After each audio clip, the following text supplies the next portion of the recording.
Hi everyone, this is Jain Singh Tomar. आप सभी का लॉयर टॉक्स में स्वागत है। Today we will talking about section 10 of Indian contract act 1872। What is section 10? Section 10 क्या है? What agreement are contract? Basically section 10 जो एग्रीमेंट कॉन्ट्रैक्ट होगा उसके बारे में कहता है। सबसे पहले जब हम लोग सेक्शन 10 की बात करेंगे तो ये जानना जरूरी है कि एग्रीमेंट होता क्या है। एग्रीमेंट होता क्या है? तो दोस्त समझ लीजिए, एग्रीमेंट जब देखेंगे तो कॉन्ट्रैक्ट एक्ट का सेक्शन 2E में आपको इसका डेफिनेशन मिलेगा। Every promise and every sets of promise forming consideration for each other, मतलब कोई वचन या वचनों का समूह जो एक दूसरे के लिए क्या करता हो, प्रतिफल का निर्माण करता हो, फॉर्मेशन करता हो, वह एग्रीमेंट कहलाता है। तो दोस्तों अब समझिए, एग्रीमेंट, अब आगे की हम लोग बात करते हैं कि ऑल एग्रीमेंट आर कॉन्ट्रैक्ट, सारे एग्रीमेंट कॉन्ट्रैक्ट होंगे यदि, सबसे पहले हम लोग कॉन्ट्रैक्ट और एग्रीमेंट की बात करते हैं। दूसरी बात कॉन्ट्रैक्ट जब आप देखेंगे सेक्शन 2H में दिया हुआ है, मतलब an agreement enforceable by law, वह एग्रीमेंट जिसे आप जो कि विधि द्वारा परिवर्तनीय हो, जिसे हम अगर हमारे सामने कोई दिक्कत होता है कोर्ट के सामने ले जा सकते हैं, वह कॉन्ट्रैक्ट कहलाएगा, वह करार संविदा कहलाएगा। अब चलिए हम लोग दोस्त बात करते हैं एग्रीमेंट और कॉन्ट्रैक्ट में अंतर क्या है। एक बात तो बेसिकली आप जान सकते हैं, सारे एग्रीमेंट कॉन्ट्रैक्ट नहीं होंगे। दोस्त बात करते हैं, ये मान लीजिए है कॉन्ट्रैक्ट, अगर ये कॉन्ट्रैक्ट है CON हम लिख देते हैं, कॉन्ट्रैक्ट है तो ये एग्रीमेंट होगा। ये जो बड़ा वाला भाग है ये एग्रीमेंट होगा। तो ये बात समझ लीजिए, जितने भी एग्रीमेंट होंगे वो क्या होंगे, कॉन्ट्रैक्ट नहीं होंगे, लेकिन जितने भी कॉन्ट्रैक्ट होंगे वो एग्रीमेंट जरूर होंगे। तो चलिए हम लोग आगे बात करते हैं कि सेक्शन 10 जो कहता है व्हाट एग्रीमेंट आर कॉन्ट्रैक्ट, इसके लिए क्या क्या जरूरी है। पहला है ऑल एग्रीमेंट आर कॉन्ट्रैक्ट, वो सारे एग्रीमेंट कॉन्ट्रैक्ट माने जाएंगे, समझे जाएंगे यदि, इस पॉइंट पे ध्यान दीजिए, मेड फ्री कंसेंट, जो भी होगा वो फ्री कंसेंट बनाया जाएगा। फ्री कंसेंट में क्या होगा? अब फ्री कंसेंट क्या है? फ्री कंसेंट की बेसिकली जब हम लोग बात करेंगे तो हम लोग आगे की वीडियो में देखेंगे फ्री कंसेंट के बारे में डीपली, लेकिन अभी समझाने के लिए मैं आपको बता देता हूँ। मान लीजिए ये एक मार्कर है और ये मेरा दोस्त बोलता है कि ये मुझे तुम दे दो, इसके बदले मैं तुम्हें 10 रुपये दूँगा, और इस मार्कर का प्राइस भी क्या है, 10 रुपये ही है दोस्तों। तो यहाँ तो कॉन्ट्रैक्ट बन रहा है, कोई दिक्कत नहीं है, एग्रीमेंट भी हुआ और कॉन्ट्रैक्ट हुआ। वही मेरा दोस्त क्या बोलता है कि ये मार्कर मुझे दो, मुझे गन पॉइंट पे मेरे सर के सामने बंदूक रखता है और बोलता है कि ये 10 रुपये की मार्कर मुझे तुम 1 रुपये में दो। तो वहाँ दोस्त कहीं ना कहीं हमारे साथ अनड्यू इन्फ्लुएंस, उसके बाद फ्रॉड, मिसरिप्रेजेंटेशन, मिस्टेक या फिर कोयर्सन वाली बात ही आ जाती है। हम लोग डर के मारे ये मारकर उसे 1 रुपये में दे देते हैं। तो आप ही बोलिए क्या यह कॉन्ट्रैक्ट होगा या नहीं? तो दोस्तों स्वाभाविक सी बात है, यह कॉन्ट्रैक्ट नहीं होगा, क्योंकि ये हमने क्या किया, उसके डर से दिया। जब ही डर से हमने दिया तो वो कंसेंट की डिफिनेशन से बाहर चले जाएगा, कंसेंट नहीं समझा जाएगा। कंसेंट का मतलब होता है फ्रीडम। कंसेंट का कैसे मतलब फ्री, मतलब आप भय मुक्त होकर बिना किसी डर का जो कॉन्ट्रैक्ट करते हैं वो कॉन्ट्रैक्ट माना जाएगा। बिना कंसेंट का कोई भी कॉन्ट्रैक्ट नहीं माना जाएगा। अब आगे की हम लोग बात करते हैं पार्टीज कंपिटेंट टू कॉन्ट्रैक्ट।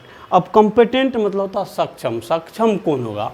तो दोस्त आप समझिए, क्या एक मैड पर्सन, मैड समझ गए, या इसी को आप हम लोग दूसरे भाषा में कहते हैं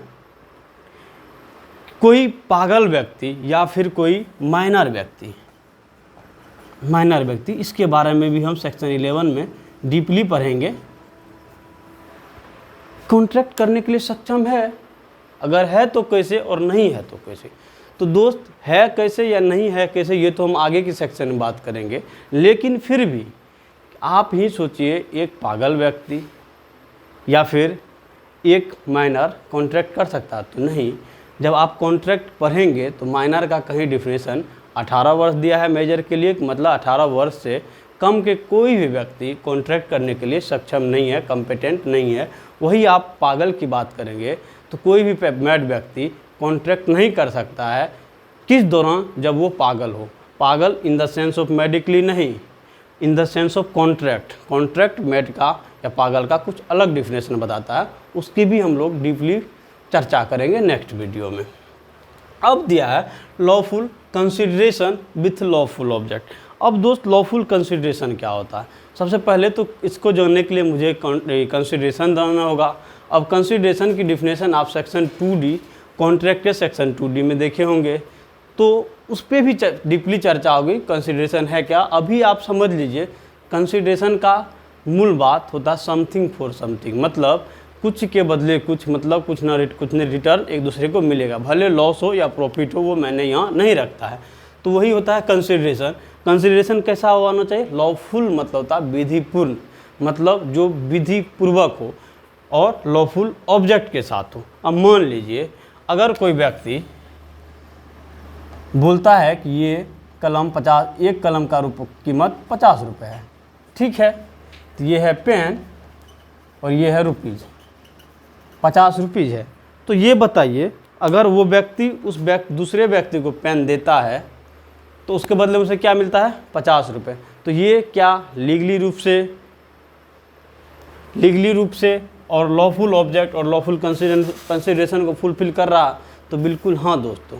तो यह माना जाएगा कि ये कॉन्ट्रैक्ट के एक श्रेणी में आता है। वही अगर हम लोग ये बोले कि 10,000 रुपये लो, 10,000 रुपये लो, जो भी है 10,000 रुपये लो, उसके बदले क्या करो, मुझे एक गन दो।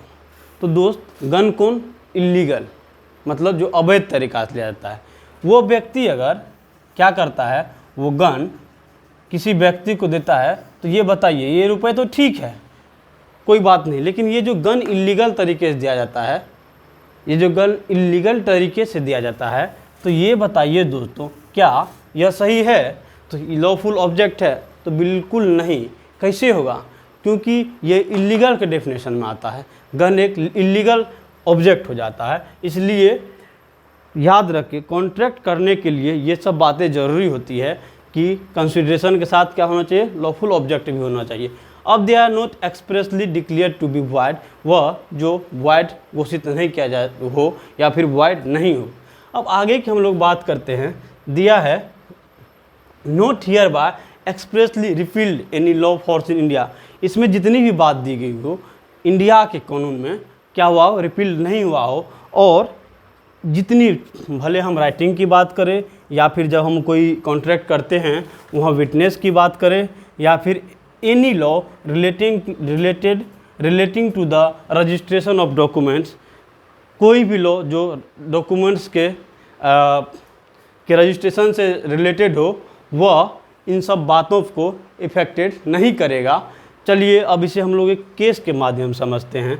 दिया हुआ है द महाराष्ट्र राज्य सहकारी कपास उत्पादक पणन महासंघ वर्सेज मंगा भागा चौधरी।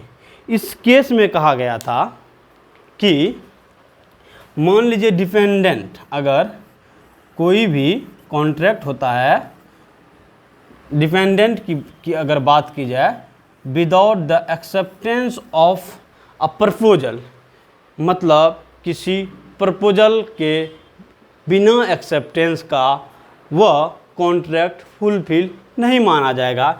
इस केस में यही कहा गया था। दोस्तों आपने, मुझे लगता है कि मैंने जो भी बातें की उस हिसाब से आप सारी बात बढ़िया तरह से कॉन्ट्रैक्ट के सेक्शन 10 को समझ गए होंगे। अब हम लोग नेक्स्ट की वीडियो में कॉन्ट्रैक्ट के essentials of a valid contract की बात करेंगे और वो सिर्फ और सिर्फ केसमेट पे ही चलेगा। उसके माध्यम से हम लोग आपको समझाएंगे कि कॉन्ट्रैक्ट करने के लिए क्या क्या आवश्यक है। नमस्कार दोस्तों, अगर वीडियो अच्छी लगे तो हमारे channel lawyer talks legal platform for all को सब्सक्राइब, शेयर और लाइक करना ना भूलें। नमस्कार।